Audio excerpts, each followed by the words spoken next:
아버지, 하나님의 자녀들 절동 세상 가운데 이리 치이고 저리 치이다 하나님의 거룩한 성전에 나왔습니다. 이 시간 저희들 말씀 나눌 때에 우리 마음에 위로가 있게 하시고 평안을 허락하여 주시옵소서. 아멘. 세상에서 얻지 못하는 평강을 이루게 하시고 아멘. 우리가 말씀을 통해서 이 시대에 어떻게 살아가야 될까, 어떻게 하나님의 백성으로 구별된 삶을 살아갈까, 서로가 깨닫는 믿음이 있게 하시고 우리 성령께서 우리의 삶을 주관하셔서 제가 전하는 목사의 음성이 아니라 하나님 주시는 음성을 깨달아서 이 시대에 정말 구원받는 백성으로 그 길을 가게 하여 주시옵소서. 아멘. 하나님 오직 주 앞에 우리의 삶을 내려놓습니다. 우리를 불쌍히 여기시고 긍휼히 여겨 주시옵소서. 예수님의 이름으로 기도드립니다. 네. 잘 지내셨습니까? 네. 표정들 보면 못 지내신 분들도 있는 것 같아요. 항상 좋은 일만 있겠어요. 살다 보면 아픈 일도 있고 상처받는 일도 있고 그렇습니다. 자, 오늘 말씀 이사 6장입니다. 오늘 이사 6장은 어떤 장이냐면 이사야라는 사람이 하나님으로부터 선지자로 부름을 받고 또 소명을 받는 장입니다. 그러면 선지자는 무엇이고 소명은 무엇일까라는 거예요. 선지자라는 것은 하나님의 뜻을 이루기 위해서 누군가를 부르는 겁니다. 그 뜻이 어떤 뜻이냐면 하나님의 생각을, 하나님의 마음을 이스라엘 백성들한테 전하고 싶어 하셨어요. 물론 우리가 지금은 성경을 통해서 그 마음을 읽을 수 있지만 구약에는 두루마리 성경이라 성경책이 많지 않습니다. 그래서 그 하나님의 뜻을 전하기 위해서 누군가를 불러서 나는 이런 생각을 너희들한테 가지고 있어. 그래서 선지자가 그 일을 전하는 거예요. 그 다음에 소명이 무엇이냐면 소명은 어떤 영역이나 임무를 하도록 부르는 겁니다. 그러니까 두 가지예요. 하나님의 마음을 어떤 사람을 불러서 네가 그 일을 하였으면 좋겠어 라고 하는 게 바로 오늘 이사 6장의 장입니다. 그러니까 이사야라는 사람을 하나님께서 부르셔서 하나님의 생각들을 이스라엘 백성들한테 전하고 싶어 하셨어요. 그런데 어려운 일은 뭐냐면 이 말씀이 전해질 때에 이스라엘 백성들이 좋아했을까요? 싫어했을까요? 어떻게 잘 아세요? 우리가 그렇죠. 여러분들 마음을 지금 전하시는 거 아닙니까? 하나님의 말씀이 선포되어질 때 사람들은 좋아하지 않았어요. 왜 싫어했을까요? 이유는 간단합니다. 나는 지금까지 잘 살고 있었는데 하나님의 말씀이 들어오니까 간섭받는 겁니다. 그리고 그 말씀이 내 삶에 적용하다 보니 내가 좀 사는 게 껄끄러워요. 그래서 듣기 싫어했습니다. 그렇다면 하나님 아버지께서 그들에게 주시는 말씀은 그들 죽으라고 주시는 말씀이 아니죠. 살리려고 주시는 말씀인데 그게 싫다는 거예요. 그러니까 약이 쓴 것처럼 약이 들어가서 내 안에서 병을 치료해야 되는데 사람들은 그 말씀이 들어오면 거부합니다. 그러니까 하나님 앞에 그러면 우리가 선지자를 부르심을 받고 소명을 받는 일은 그 당사자한테는 좋은 일일까요? 좀 괴로운 일입니까? 괴로운 일이죠. 그렇지 않겠습니까? 여러분들 누군가에 가서 어떤 얘기를 했을 때 그 사람이 매 싫어한다면 그 사람한테 좋은 일을 할지라도 그 일을 감당하시겠어요? 그거 저도 하기 싫어요. 그래서 저도 여러분들 싫은 얘기 잘 안 하잖아요. 네. 물론 해서 그것이 고쳐지면 좋겠지만 그것이 안 되면 서로가 벽이 생기거든요.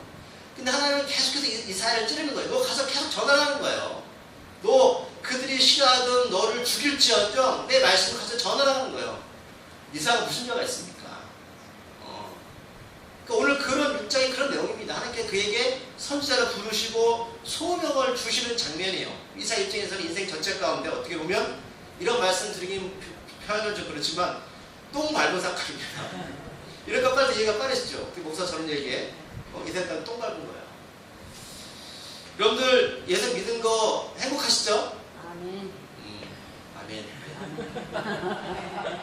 교사님은 저 마음 안 해요. 왜냐면 나한테 어떤 일이 벌어져도 지금 이 상황은 나한테 기쁨이 된다. 아멘. 하나님 이 땅에 하나님 나라는 큰 틀을 주고 계십니다. 여러분 못 느끼시겠지만 하나님은 성경에서 창세기부터 요한계시록 전체까지 기록해 보면 하나님의 나라에 대한 개념이 다 들어가 있는 거예요. 그래서 아브라함이라는 사람을 하늘 가정을 선택해줘서 결국은 아브라함, 이삭, 야곱, 요셉 12아들을 통해서 애굽에서 수백만의 사람들도 번창시키셨죠. 그래서 애굽에서 광야에서 가나안까지 그 구원의 과정을 쭉 설명하시는 거예요. 하나님 구약 전체의 말씀은 바로 구원에 대한 메시지고 신약까지 와서 그 얘기를 하시는 거예요. 그러니까 이사야 선지자에게 주시는 메시지가 바로 그겁니다. 결국은 너희들은 나의 백성인데 너희들 그렇게 살면 안 되나. 주님이 이 땅에 오신 목적이 그거 아닙니까? 창세기부터 하나님께서 예비하셨던 구원의 계획이 예수를 통해서 온전하게 완성되어진 겁니다. 오늘 우리가 그 말씀을 나누는 겁니다. 별게 아니에요. 우리가 그것을 나누고 우리 사람을 비춰보고 또 돌이키는 겁니다. 우리가 여기 모인 목적이 바로 구원의 길을 가기 위한 그 나눔을 나누는 거예요. 오늘 본문의 이사야라는 선지자는 지금 과거 이야기가 아니라 오늘 이 시대에 하나님께서 동일하게 메시지를 던져주는 겁니다. 그렇지 않겠습니까? 하나님은 과거에 돌아가셨고 지금은 돌아가셨고 과거에 살아계셨고 지금 돌아가셨습니까? 아니죠. 하나님은 처음이자 끝이십니다. 영원하십니다. 그 하나님은 이사야에게 말씀하신 수천 년의 하나님도 하나님께서 동일하게 오늘 우리들에게 그 말씀을 전하고 싶어 하시는 겁니다. 믿으십니까? 그러니까 우리들이 이 예배를 통해서 하나님의 음성을 좀 들을 줄 아는 지혜가 필요한 거예요. 그냥 듣고서 그게 좋다가 아니라 내 생명을 어떻게 지켜갈 것인가라는 겁니다. 오늘 이사 선지자가 소명을 받을 때 상황을 보면 오늘 1절에 이렇게 기록하고 있습니다. 뭐라고 기록하고 있죠? 우시아 왕이 죽던 해라고 기록하고 있어요. 자, 그러면 우시아라는 왕이 이스라엘 왕이 죽은 그때에 이사 선지자가 소명을 받고 선지자가 부르신 그게 어떤 연관성이 있다는 이야기겠죠? 그런데 우리나라 왕도 잘 모르는데 이 나라 왕을 알아야 됩니까? 이런 얘기가 머리가 쥐가 나는 거예요. 이 우시아는 도대체 누구예요? 저 잘 몰라요. 이 사람. 저 어떻게 우리 아버지 중자라고 이름 잘 모르는데. 그러니까 성경에 나와 있는 이 사람들 우리가 교회 나서 막 말을 들으면 이해가 안 가는 거예요. 그러나 중요한 것은 이 사람이 죽은 때라는 거예요. 이 사람이 죽은 때에 이사 선지자가 하나님으로부터의 소명을 받은 해라는 겁니다. 이게 겹쳐지는 거예요. 자, 그러면 왜 성경은 이 사람이 죽은 때를 기록할까? 첫 번째는 성경은 역사적 사실에 근거해서 기록된 것을 볼 수 있습니다. 만약에 이런 것들이 없고요. 그냥 아무 때나 이사 선지자가 소명을 받았다 이게 아니라 분명한 이스라엘 왕조 중에 어떤 왕이 있었는데 그 왕이 죽은 때라는 기록이 남아있겠죠. 그렇죠? 그때 바로 이사 선지자가 소명을 받았다는 거예요. 그러니까 역사적 사실에 근거해서 성경이 기록된 것을 우리가 볼 수 있습니다. 그러면 우리가 성경을 볼 때 이 이야기는 그저 흘러가는 이야기가 아니라 하나님께서 역사적 흐름을 둔 우리에게 말씀하고 있다는 사실을 기억하시고요. 두 번째는 아까 말씀드렸지만 우시아이 죽을 때 왜 이스라엘 선지자가 이때 소명을 받았을까라는 거예요. 어떤 하나님의 계획이 있는 겁니다. 그러니까 우시아이 살 때 주신 게 아니라 죽을 때 주셨다는 것은 분명한 것은 그 왕이 죽을 때 어떤 하나님의 뜻이 이스라엘 선지자를 통해서 흘러가기를 원하셨다는 거예요. 그러니까 이 두 가지가 있는 거예요. 그럼 우리가 먼저 우시아를 좀 살펴볼게요. 이 사람 지금 여러분 어떤 사람인지 몰라도 돼요. 제가 설명을 드릴 거예요. 이 사람은 아마샤 왕이라는 사람의 뒤를 이어서 왕이 되었는데 어릴 때 왕이 됐습니다. 16살 때 왕이 올랐어요. 어린 나이죠. 몇 학년입니까? 16살입니다. 중3, 중1, 4년. 고1? 고1 정도 되나요? 따져보세요. 1, 2, 3, 4, 5, 6, 1, 2, 3학년이에요. 중3. 많이면 어떡하죠? 많이면 고등학생. 어쨌든 중3이었던 고1이 또 어린 나이 왕이 올라왔는데 몇 년이나 왕을 역할을 했냐면 52년 동안 여러분 유다 땅 왕이 되었습니다. 52년을 왕을 하면 어땠을 것 같으세요? 좋았겠죠. 우리나라 고구려 시대 이런 왕이 있습니다. 누군지 아세요? 장수왕. 예, 광개토대 왕의 아들이 장수왕. 왜 장수왕이냐면 오래 살아서 장수왕이에요. 그 아들이 세자 먼저 죽어버렸어요. 얼마 오래 살았는지. 그러니까 52년 동안 왕을 했으니까 얼마나 많은 걸 누렸겠습니까? 복받은 사람이죠? 그렇죠? 그리고 역사적으로 보면 구약의 인물 왕 중에 솔로몬이라는 사람 아시죠? 다윗 왕. 이때 가장 나라가 번창했고요.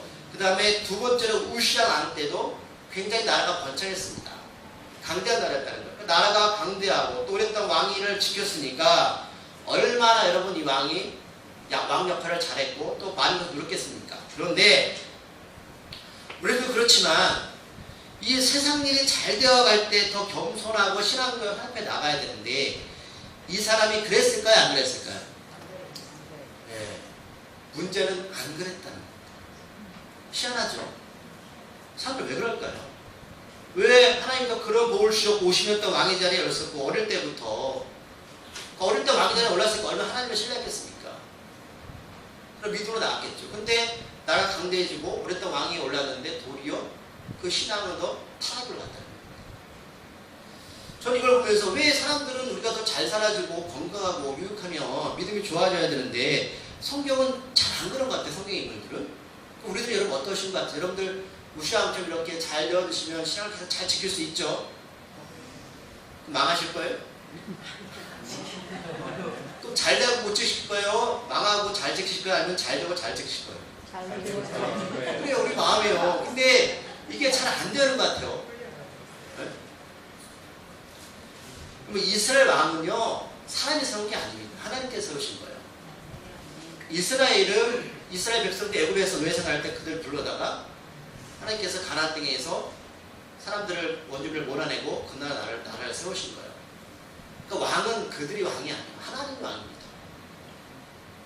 그러니까 근데 이 사람이 어떤 죄를 짓냐면 이스라엘 국가는 여러분 제사를 드리는 제사장과 왕의 정치라는 게 분리되었어요. 정치와 예배가 분리되었습니다. 왕이랄지라도 예배를 드리면 안 돼요. 제사장만이 드려야 돼요. 그러니까 성막을 배웠지만 아론의 아들들이 제사장 역할을 했고 레위들만이 그 성막하는 일을 했습니다. 왕이 들어가서 예배를 주관할 수가 없는데 이 우시왕이 그 역할을 하려고 했어요. 왜요? 하나님의 고유 권한을 침범을 하려다. 52년 동안 자기가 왕의 자리에 오르고 힘이 막강해지니까 하나님 자리까지 넘어오게 됐습니다. 왕이랄지라도 그는 하나님 앞에 예배 자리에 서야 되는 것이지 그가 예배의 주관자가 될 수는 없습니다. 근데 우리가요 이렇게 된다는 것이죠. 특히 저 같은 사람이 목사라는 사람들은 설교를 하다 보니까 이러면 목사도 예배 자리에 있어야 되는 거 아닙니까? 근데 도리어 예배의 주관자가 되려고 한다. 우시왕이 그런 실수를 범하게 됩니다. 저는요 하나님께서 왕을 세우신 목적도 이스라엘 전체를 이끌어가기 위한 어떤 영적인 지도자로 생각을 하고요. 한 가정의 남자도 마찬가지입니다. 여러분 아버지를 세우신 목적은 저를 강조하는 거죠. 단순하게 돈을 벌어다가 모르는 아이들을 먹여 살리는 건 중요합니다. 그러나 더 중요한 것은 그 아이들을 영적인 아버지로서 아이들을 키워가는 겁니다. 이 역할을 세우신 거예요. 오늘 소나 돼지도요 자식들 먹여 살립니다. 뷰가 좀 그렇지만 우리가 다른 게 영적 우리가 다른 게 무엇입니까? 사실 하나님을 가르치고 율법 안에 살도록 그들을 가르치고 계명 안에 살도록 그래서 그들이 생명을 간직한 데 세상 가운데 빛으로 살아갈 수 있도록 인도하는 우리의 몫입니다. 근데 왕의 자리도 그렇거든요. 근데 이 우시왕이 그것을 놓치는 거예요. 우시왕은 자신이 정치뿐만 아니라 예배의 자리까지 하나님의 자리까지 가기를 원했어요. 하늘을 향한 두렵고 떨린 마음이 묻어져 갔고요. 자신이 가진 능력으로 나라가 강대해졌다고 생각했습니다. 우리도 그렇죠. 내가 열심히 하니까 이렇게 잘 되어진다고 생각합니다. 자신이 왕의 역할을 잘 감당해서 나라가 잘 사는 것처럼 생각했습니다. 물론 자신의 노력으로 볼 수 있지만 우시왕은 그 뒤에 하나님께서 도우시고 16살 때부터 지켜서 하나님을 잊어갔어요. 하나님 알기는 알았어요. 모르진 않아요. 하나님 알지만 자기 삶 가운데 하나님을 인정하지 않았다는 거예요. 그것이 문제였다는 겁니다. 간섭하심을 하나님의 함께하심을 그는 거부했다는 거예요. 그래서 이 사람이 어떻게 되냐면 하나님 그를 치십니다. 우리가 수련회 금요일에 배우는데 때리셔서 문둥병이 나병에 걸립니다. 나병은 하나님의 저주받은 병이라고 이스라엘 백성은 생각했거든요. 그래서 결국은 왕국을 대신해 결국에 연금돼서 죽고 맙니다. 그 아들 요담이 왕의 직무를 대신했는데 이때 이사야 선지가 어떤 일을 했냐면 이 사람은 왕족으로서 왕의 궁정 서기관 일을 했습니다. 그러니까 왕의 측근이었습니다. 그때 이사야 선지가 왕의 측근으로서 그 역할을 감당하고 있었어요. 사람은 누구나 죽지만 성경에서 우리에게 뭐라고 말씀하시냐면 자 죽음이 너희 앞에 있다. 근데 어떻게 죽음을 맞이할 것인가? 이걸 계속 우리에게 질문을 던지십니다. 너 죽음을 어떻게 준비할래? 자 우시아 왕은 마지막에 누린 사람이었습니다. 그런데 그의 죽음을 어떻게 했어요? 하나님의 치심으로 이렇게 비참하게 생을 마감했어요. 50년 동안 왕의 자리에 있었지만 저 이거 하나도 안 부럽습니다. 저 이렇게 살기 싫어요. 생각해보세요. 남의 온몸이 썩어 들어가면서 그 죽음을 맞이를 생각해 보십시오. 그 고통은 말로 할 수 없어요. 그 권력으로 어떤 능력으로 병을 고칠 수 있습니까? 그럼 조심하셔야 됩니다. 자, 여러분 저주하는 게 아니라 하나님이 치시면 감당이 안 돼요. 이런 착각 우리 사죠. 52년 동안 자리에 있으니까 나는 건강하니까 우리 자녀들은 착하니까 우리 가정은 부족한 게 없으니까 하나님을 신뢰하고 의지하기보다는 점점 나 자신을 더 믿고 확신을 살아갑니다. 나는 아무 문제 없다는 것이죠. 바로 그때 돌이킬 수 없는 하나님의 개입하심으로 우시아 왕처럼 우리가 감당할 수 없는 어려움을 겪을 수 있다는 사실입니다. 단순한 어려움이 아니라 하나님으로부터 오는 크나큰 시험이라는 것이죠. 그 사람으로 할 수 없어요. 어떻게 할 수 없어요. 그는 하나님을 믿었지만 하나님을 경외하지 않았습니다. 두렵고 떨린 마음으로 하나님을 섬겨야 하는데 자신이 누리는 그 성공이 행복이 원천이 어디로부터 왔는지 그는 알지 못했습니다. 알았겠죠. 몰랐다는 말은 표현은 그렇지만 그러나 그것을 가지고 하나님께 계속 동행했어야 되는 것을 잃어버리고 말입니다. 말씀드렸지만 그때 이사야는 하나님 우시아 왕의 곁에서 궁정서기관 꽤 고위 관리 역할을 감당했습니다. 그러나 우시아 왕이 문득에 걸렸을 때 그의 지위까지 흔들린 건 아닙니다. 왜요? 계속 왕 요담이 그 역할을 감당했지만 아들이 계속 왕은 우시아 왕이었는데 어려움은 뭐예요? 우시아 왕이 죽어버렸다는 거예요. 그때 하나님께서 손을 오신 거예요. 그때. 자, 지금까지 문제가 없었습니다. 잘 살아왔습니다.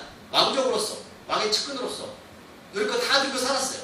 그래서 그게 했던 게 뭐냐면 오늘 말씀을 보면 자기 신분의 위협을 느끼니까 지위에 많은 변화가 닥칠 것을 그가 두려움에 쌓여서 어떤 행동을 보이냐면 성경 말씀을 보면 성전으로 나아가서 하나님 앞에 엎드립니다.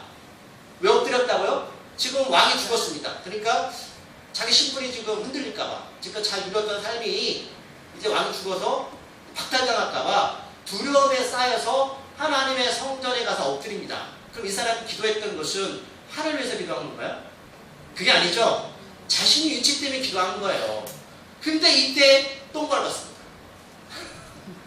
왜? 자기를 유익을 위해서 기도를 했는데 이때 소명을 받는 겁니다. 상상이 가십니까? 그래서 1절에 우리가 읽었던 우시아 죽은 해에 그때 하나님이 역사하시는 겁니다.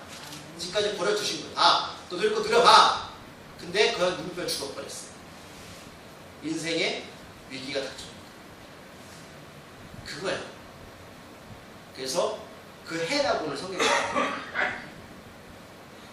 그때 이사야 선지자가 성전에 들어갔을 때 어떤 것을 보냐면 하나님의 영광을 보게 되고 그 자리에서 자기를 부르시는 하나님의 음성을 듣게 됩니다. 어떤 현상을 보게 되냐면 성전에서 1절 후반절에 보면 이사야는 하나님께서 높은 모자에 앉으시고 옷자락이 성전을 가득 채우는 것을 들었습니까? 보았습니까? 보았습니다. 우리가 보았지만 제가 오감 중에 가장 큰 게 뭐라고? 시각입니다.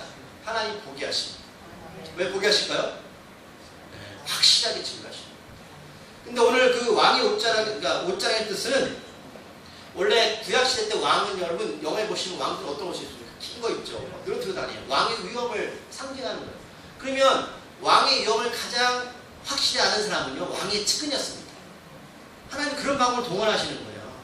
하나님의 영광을 이 옷자락을 보여줌으로써 내가 어떤 존재를 드러내시는 거예요. 그러니까 왕 곁에서 왕의 근엄함을 늘 보았던 이사야 선지자가 그것을 현상을 보았을 때에 가장 빨리 이해를 했겠죠.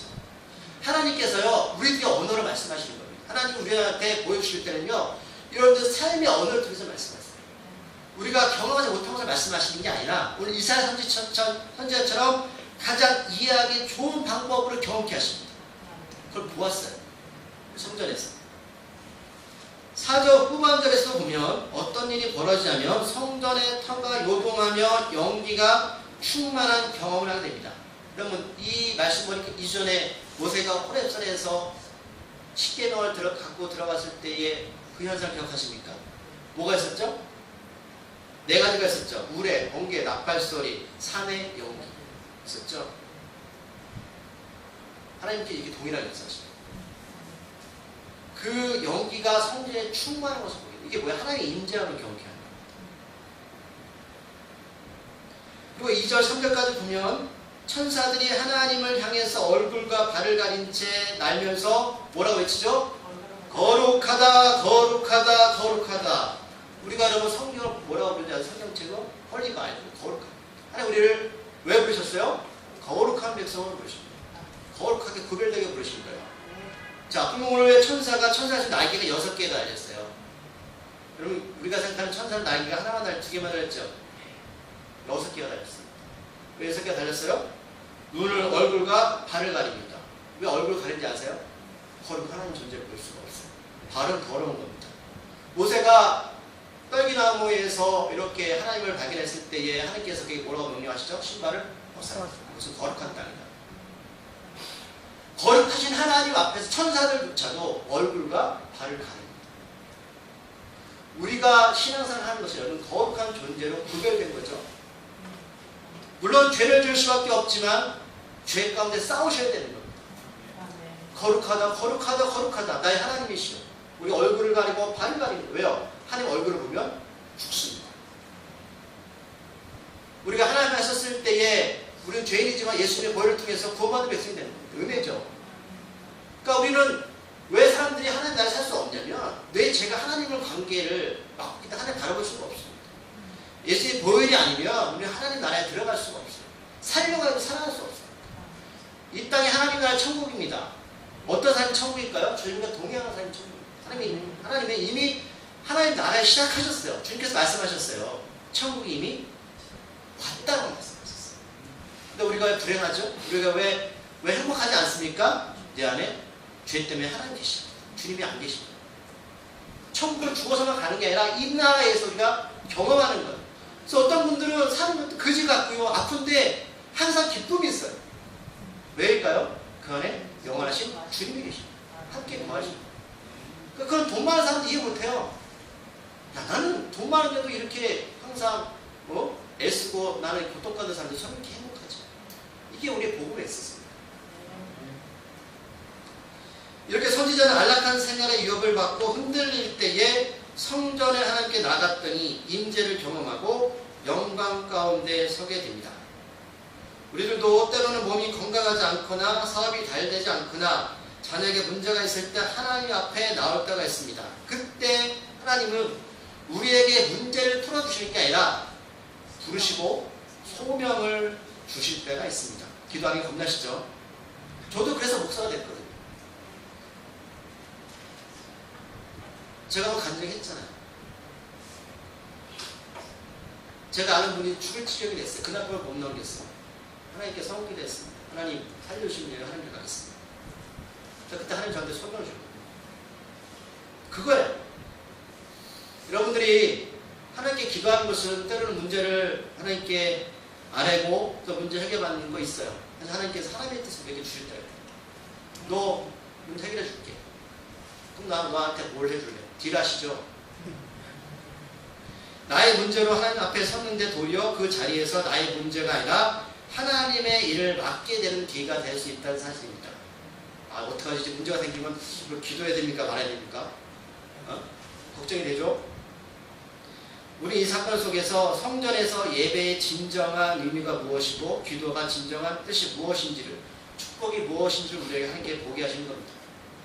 예배란, 기도라는 것은 불안하고 두려운 세상을 살아가는 사람들이 하나님을 만나는 자리이고 전능하신 하나님의 품에 안기는 시간이지만 그 불안과 두려움은 소명을 통해서 해결될 수 있다고 말씀하십니다.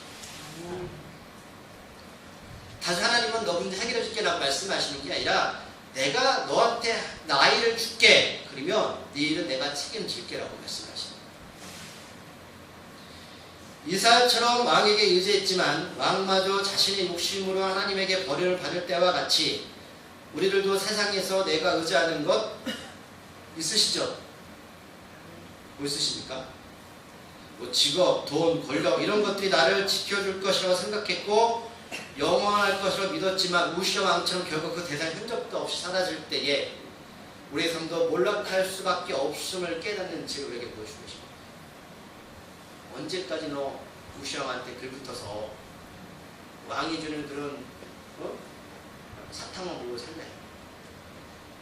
내가 절대적으로 믿는 세상의 어떤 것이 순간적으로 위로를 주기도 하고 행복을 주기도 하지만 그것을 일시적일 뿐이라고 성도 우리에게 분명하게 말씀하십니다. 왜요? 52년 동안 왕자리에 있던 우시아는 나병으로 죽었어요. 그렇게 살고 싶으세요? 마치 엄마를 잃은 어린아이가 과자나 장난감 때문에 잠시 두려움과 걱정을 잊어버리고 잘 노는 것 같지만 결국 밤이 되면 누굴 찾죠? 엄마를 찾아요. 이게 우리 인생이라는 겁니다. 잠시 사단과 바퀴가 주는 사탕을 좋아하고 과자가 좋아서 희덕거리다가 엄마가 없는 밤이 왔을 때, 어둠이 왔을 때에 그 너희들 어떻게 할 거야? 라고 말씀하십니다. 이사 선지자는 우시아 왕이 자기 인생을 보장해 준다고 믿었습니다. 또 그 울타리 안에서 어려움 없이 잘 살아왔습니다. 그러나 그 그 어려움 가운데 하나님께 나아가서 성전에서 거룩하신 하나님 영광을 보는 그 순간에 내가 인생 가운데 나를 지켜줬던 것은 우시아 왕이 아니었구나. 하나님이셨구나라고 깨닫게 됩니다. 그리고 자신의 삶을 뒤돌아보게 됩니다. 그럼 내가 앞으로 어떻게 살아야 될까? 어떻게 살아야 될까? 우시아 왕이 죽었을 때 비로소 이샤야는 듣던 하나님에서 자신의 눈으로 보는 하나님을 알게 됩니다. 그렇겠죠. 하지만 때로는 하나님을 만나는 것은 야곱처럼 어떻게요? 환도뼈가 부러지는 고통을 겪을 때도 있고요. 쫀득거리가 되는 거예요. 광야에서. 그리고 주님의 제자들처럼 잘 살았던 자신의 삶의 자리에서 모든 것을 내려놓아야 하는 아픔도 있습니다. 이런 삶 때문에 하나님의 음성과 소명을 만나는 것이 때로 머뭇거릴 때가 있겠죠. 차라리 세상에 불완전한 가운데 살아가는 게 더 좋겠다. 어차피 하나님의 일을 할 때 내 마음대로 살지 못한다면 적당히 하는 것이 좋겠다라는 것을 우리가 생각할 수 있습니다.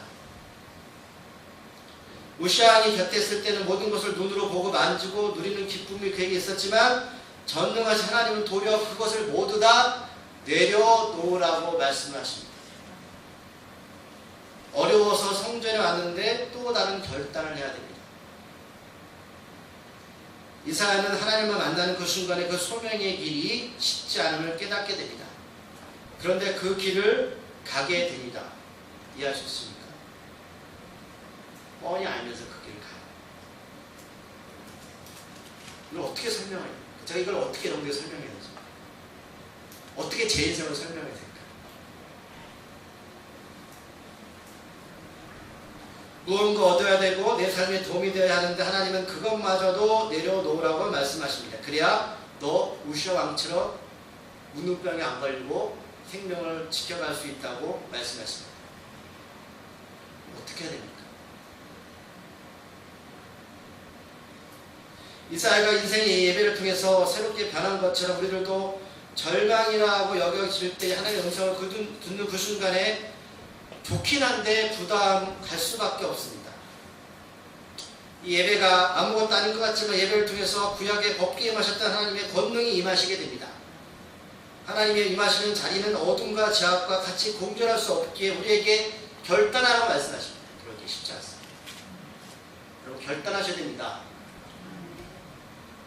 머뭇거리지 마세요. 우리의 생명은 내일도 어떻게 될지 모릅니다. 자, 이제 여러분들한테 그냥 적당히 하십시오. 또는 어쩌면 되겠죠라고 말씀드릴 수 있어요. 하나님 마음은 그렇지 않습니다. 이사야가 가야 했던 하나님이 바라시는 그 길은 우시아 왕 곁에서 풍요롭고 걱정 없이 살던 때와는 이제 전혀 다릅니다. 이제는 이스라엘 백성들이 듣기 싫어하는 말씀을 선포해야 하고 항상 하나님의 음성을 듣기 위해서 경건한 삶, 거룩한 삶을 살도록 노력해야 합니다. 세상 사는 낙이 다 없어졌어요. 고인대에서 사랑의 교회 오카노 목사님이 폐암으로 돌아가기 전에 병원에서 아들들 모아놓고 아들이 셋이 오고요. 모아놓고 이런 말씀을 하셨습니다. 아들들아, 나는 참 재미없는 인생을 살았다. 진심으로 하시면서. 왜요? 낙이 없어요. 그럼 제가 낙이 있는 것 같으세요? 목사님은 기도하시잖아요.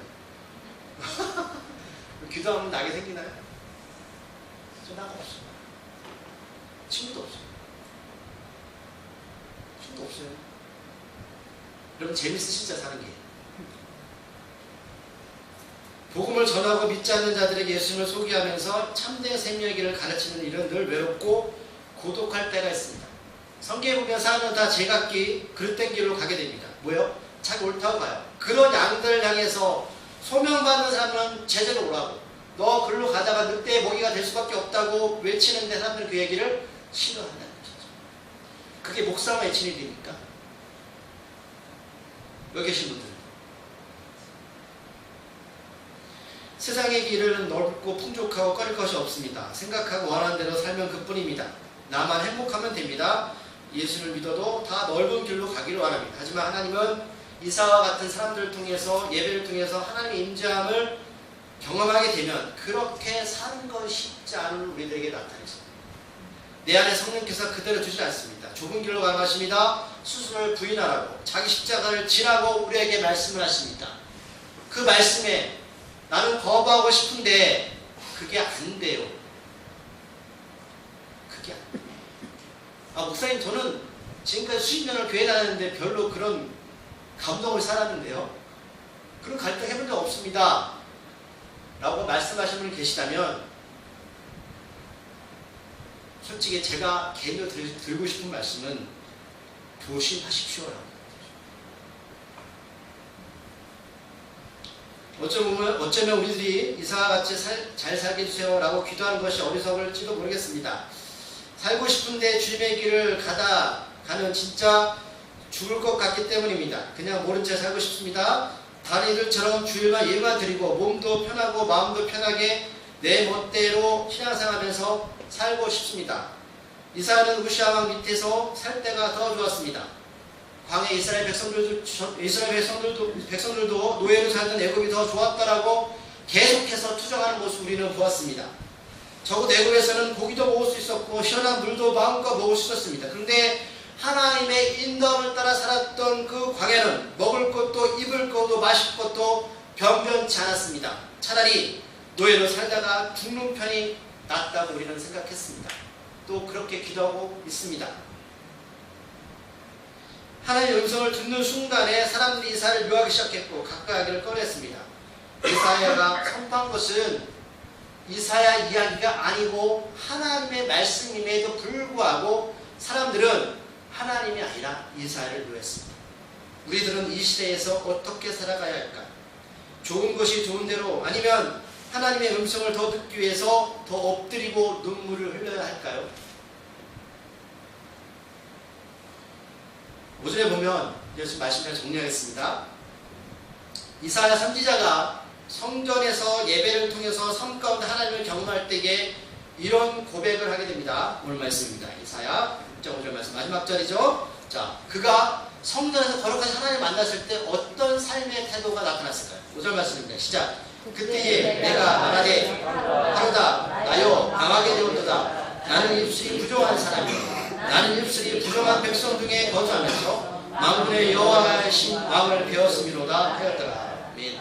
지금 이사야는 스스로 망했대요. 왜 망한 겁니까? 왕이 죽어서 자기가 진짜 망한 줄 알았어요. 그런데 성전에서 기도해서 하나님을 만나니까 진짜 망했대요. 왜 망했냐면 그 고백하죠. 나는 입술이 부정한 사람이요 나는 입술이 부정한 백성들에 거주했다. 쉽게 말하면 성전에서 하나님을 만나는 그 순간에 자기의 정체성을 느끼게 됩니다. 나는 죄인입니다. 나는 죄인입니다. 하나님, 저는 죄인이었습니다. 그래서 망하게 됩니다. 왜? 왜요? 죄인이면 뭐예요, 디코로? 영원한 죽음이거든요.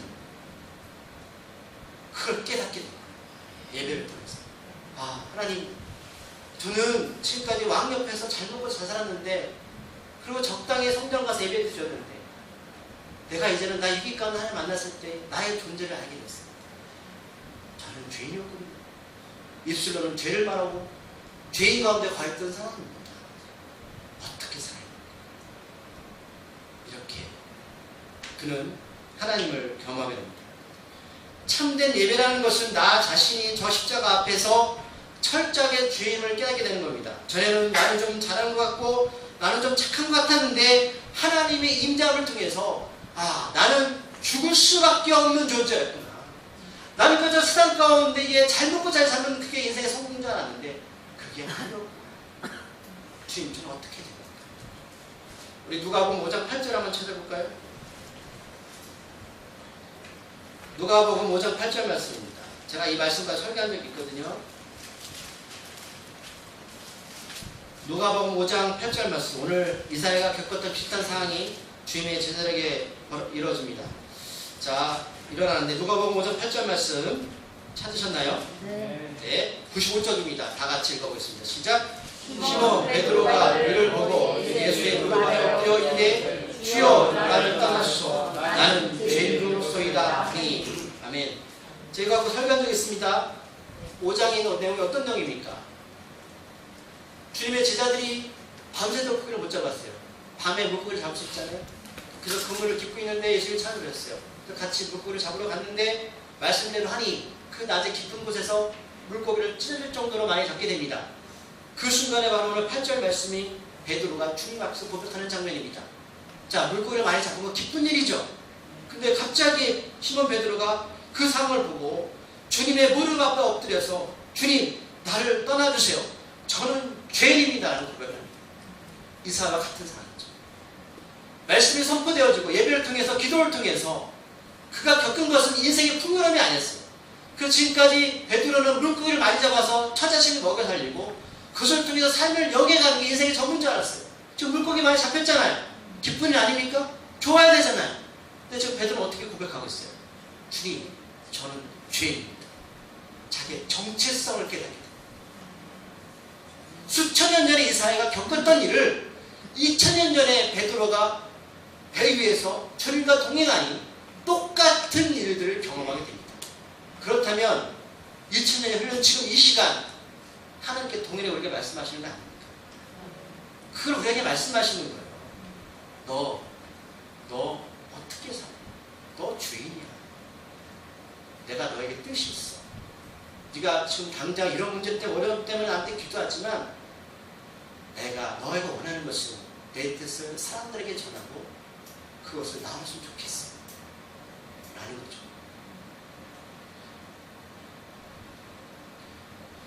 베드로가 주님의 무릎 앞에서 엎드려서 자기 죄를 고백한 것처럼 또 이사야 선지자가 하나님의 성전에서 소명을 받고 엎드린 것처럼 우리는 하나님 앞에서 예배를 드려 철저하게 죄를 고백하시게 됩니다.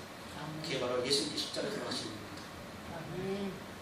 내가 어떤 존재를 깨달을 때 삶이 달라질 수밖에 없고 말씀 가운데 어떻게 살아야 할지 보이게 되고 관계 속에서 신앙 가운데서 우리 인생 목표 가운데서 모든 것들이 하나님의 삶 가운데 조정하게 됩니다. 그게 갔으면 좋겠습니다. 주님 안에서 참된 평강과 평안이 무엇인지 우리가 다 같이 나누기를 소망합니다. 기도하시겠습니다. 하나님, 오늘 이사야 선지자는 위기 때에 성지에 나왔는데 그는 거기서 하나님의 거룩함을 깨닫게 되고 죄인임을 깨닫게 되고 소명을 받는 자가 6장입니다. 그리고 베드로도 동일하게 자신이 그 위기 가운데서 죄인임을 깨닫게 됩니다. 아버지, 우리가 인생 살아가면서 신앙이 무엇입니까? 내가 죄인임을 깨닫고 이제 나의 인생이 아니라 주님의 인생, 하나님의 도우심을 살아가는 사람들입니다. 내 자신의 연약함을 깨닫고 나의 연약함을 깨닫고 하나님 도와주시고 내 인생 가운데 주님이 아니면 저는 쓰러질 수밖에 없고 또 인생 사람들이 쫓아가는 그런 것들에 대해서 허무한 것을 쫓을 수밖에 없는 인생입니다. 깨닫는 것이 바로 은혜입니다. 아버지, 우리에게 그 믿음과 삶을 허락하여 주시옵소서. 저희 죄인입니다. 십자가의 보혈의 능력으로 깨끗게 하여 주시옵소서. 예수님 이름으로 기도드립니다. 아멘.